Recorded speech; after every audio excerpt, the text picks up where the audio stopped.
Tentuan të vrisin me eksploziv një 57 vjeçar në muajin shkurt të këtij viti, ndërsa pas hetimeve intensive është zbardhur ngjarja dhe po ashtu janë identifikuar dhe shpallur në kërkim 2 autorët e dyshuar.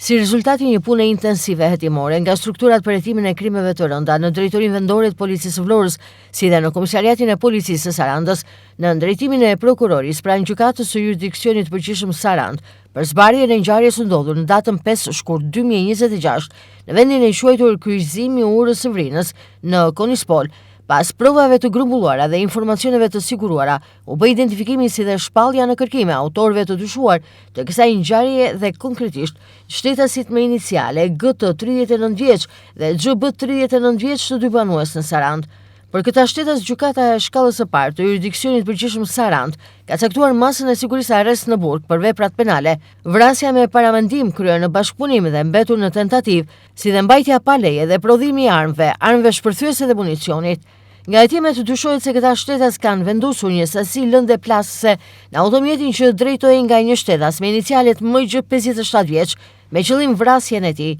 Strukturat e policisë vijojnë punën intensive për lokalizimin, kapjen si dhe vënien e tyre përpara përgjegjësisë ligjore.